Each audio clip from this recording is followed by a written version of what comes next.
Lakers are only about 2 weeks into the offseason, but there's already been plenty of trade talk with them. And well, if they hope to make a trade or try to make even a remotely big trade, then they obviously have to have trade assets, right?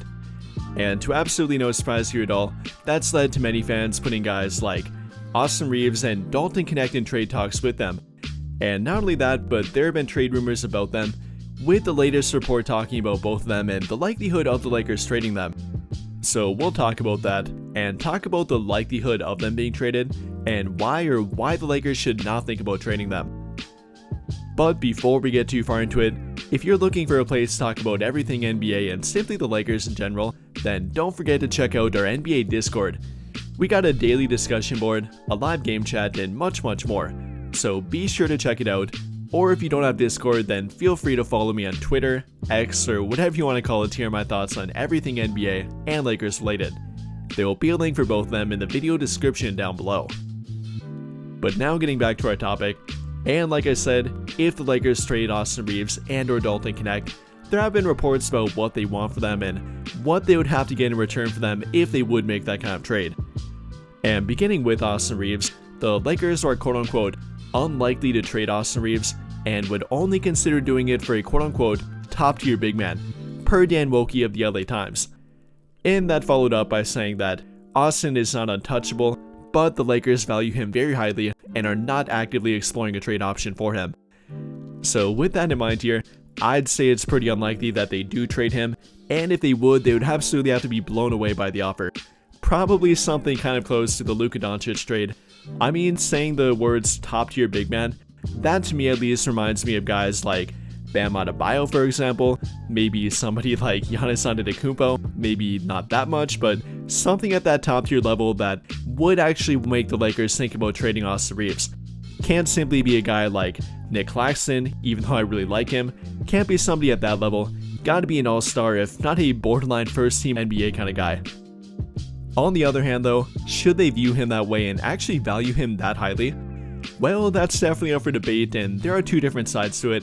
One of which being the simple fact that he's been a very good player for their team, he's now been a part of their team and would appear to be a decent fit for their long-term future, and yes, even with Luka Doncic. Some, and actually many, have questioned the fit between them, primarily on defense and what that might look like going forward. But if we take a look at the numbers and how they played together on the court this season prior to the postseason, which I'm not going to go too deep on as it was their first playoffs together and they both were hurt, so I think it's a better look to take at what they did during the regular season, and obviously the fact that they played a lot more together during the regular season. And throughout that time frame, they did spend roughly 700 minutes on the court together, 668 to be exact, and throughout that time frame they actually played pretty well together, having the 6th best plus-minus rating on their team, and yes, on their entire team throughout the entire season, having a plus 103 plus-minus rating on the court together, shooting roughly 50% from the field, 40% from 3, and actually rating pretty well on defense too, having a defensive rating of 113.2, not great but would rank in the top half of the NBA this season, having a net rating of plus 6.5, that ranks in the top 5 of any two-man lineup combination that played over 600 minutes for their team, so actually pretty damn good, and then on top of that, an offensive rating of 119.7, which would rank in the top 3 in the NBA this season.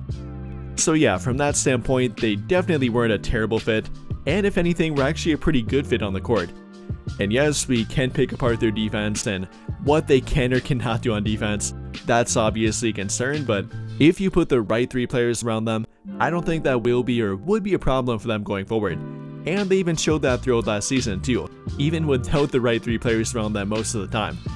So surrounding them with better defensive talent, not only a better rim protector, but a better 3-and-D option next to them, and probably LeBron for 1 or 2 more years here, I think it's completely fine. They don't absolutely have to trade Austin Reaves. Even if they can't figure out the fit between them in the starting lineup, there's always the option of bringing him off the bench and kind of moving him into a more of a Manu Ginobili role, which many have compared him as a player anyways, so that actually might be fun to check out. I don't think they absolutely have to trade him. And like I said, if they would, I do agree with that report, saying that it would have to be for a top tier player and probably a top tier big man. I think that's what it would take for them. And well, I think they're completely right and very smart by doing that. I mean, if there are going to be reports swirling out there about him and what they want for him in return, or if they're even thinking about trading him, then make them seem like they value him extremely highly and would want a very heavy price tag for him. Again, why do anything to possibly devalue maybe your best trade asset and a guy that you probably want in your team anyways? That's not the smart way to go about it. Yes, the emotional route might be to want to trade him and make him widely available, but that's not the smart route and definitely not the most viable option for them, especially if they're trying to get something good for him in return. So overall here, I like what they've been doing with Austin Reaves. Don't make it seem like you want to trade him. I don't think they absolutely have to trade him, and if they would trade him or even think about trading him, make it for the absolute best possible player you can get. With that being said though about Austin, how about Dalton Knecht and what are the reports saying about him? Well, according to the LA Times again, according to rival scouts and executives, the Lakers' best trade assets, minus Austin Reaves, are their 2031 first-round draft pick, second-year wing Dalton Knecht, and a bunch of expiring contracts, which don't hold much trade value and more so pointing to their 2031 first-round draft pick and Dalton Knecht here, following up by saying that some combination of them would be a must in any deal the team would make for a center. So with that in mind here, will the Lakers once again trade Dalton Knecht for a center or try to trade him for one? That's definitely up for debate, and although it is entirely possible, I don't think it's something they absolutely have to do either. I mean, like I talked about with Austin Reaves and his fit with Luka Doncic, that's kinda gotta be priority number one here, the guy they're building around, so any player that you keep or look to make a part of your long-term future obviously has to be a pretty good fit and play well with Luka Doncic. So same thing here, did Dalton Knecht play well with Luka Doncic, or how much did he play with him to begin with? And well, definitely not enough in my opinion. I mean, throughout last season, albeit only in the final 3 months they played together, those two only played 20 total games together, amounting for a grand total of 159 minutes, and that was simply not enough in my opinion. For comparison, Luka Doncic played more with a guy like Trey Jemison than he did with Dalton Knecht. And yeah, that's obviously very strange and kind of weird they didn't play more together, given the potential great offensive fit between them. And yes, there are defensive concerns here, much like with Luka and Austin, but I think they can get around that, much like I talked about with having three of the right players around them, to better take advantage of what they can do on offense.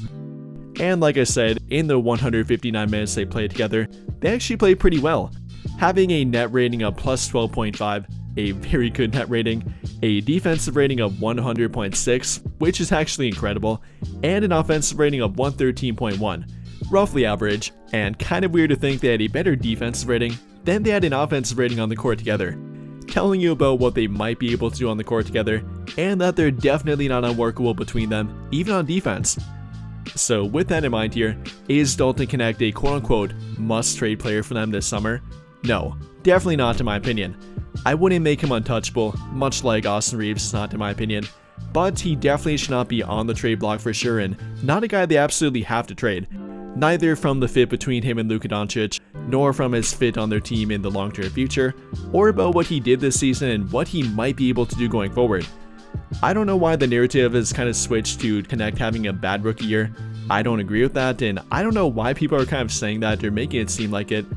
No, he wasn't a top 5 rookie, or maybe didn't have the year that many thought he would, but it was overall pretty solid in my opinion. I mean, throughout last season, Dalton Knecht definitely played well on offense and was their best three-point shooter for a majority of the season, apart from Rui Hachimura, and more so talking about a high-volume, difficult shot-making three-point shooter, he played pretty well for them in my opinion, coming out to a grand total of 9.1 points per game, roughly 3 rebounds per game, shooting 46.1% from the field, and that's above average, especially for a rookie, roughly 38% from 3 on over 3-point shot attempts per game in only 19 minutes per game by the way, translating to per 36-minute average of 8.2 3-point shot attempts per game, and that's very high volume 3-point shooting.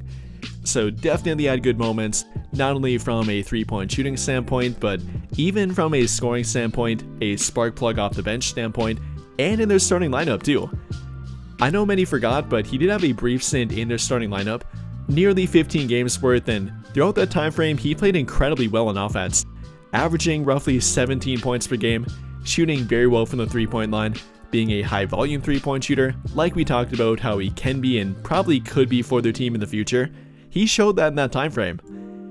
And again, we are talking about a rookie here, albeit a 23-year-old rookie that did spend 5 years in college, but he showed plenty of good moments, and there is a learning curve for any rookie despite their age and their college background too. Gotta give the guys some leeway. There is a learning curve no matter what player you were talking about here. Doesn't matter if they're a first overall draft pick or a second round draft pick, there will be a learning curve in the NBA. And well, I don't think that it's safe to say that Dalton Knecht has absolutely hit his ceiling, or that there's no more room for him left to grow. I think there definitely is, especially on defense too. And if he can prove that and get better on defense, becoming even an average defender, then I think he'd be a perfect fit for their future, especially with Luka Doncic. So overall here, I'm definitely not out on Dalton Knecht. I'm not sure why so many are now and make it seem like they absolutely have to trade him. I don't agree with that, neither from a fit standpoint, a fit with their future standpoint, or simply with Luka Doncic. I think there's plenty of room left for growth with Dalton Knecht, and there should definitely be more leeway with him than simply one season. But with all of that being said, what do you guys think? How do you feel about the latest reports about Austin Reaves and Dalton Knecht, and if the Lakers should or should not think about trading them? Let me know your thoughts in the comments down below. But I think that'll pretty much do it for this one, and if you enjoyed the video, then I'll greatly appreciate it if you dropped a like, subscribe to the channel if you have not already, and hit that notification bell to never miss out when I upload a video. But as always, thank you for watching and have a great day or night.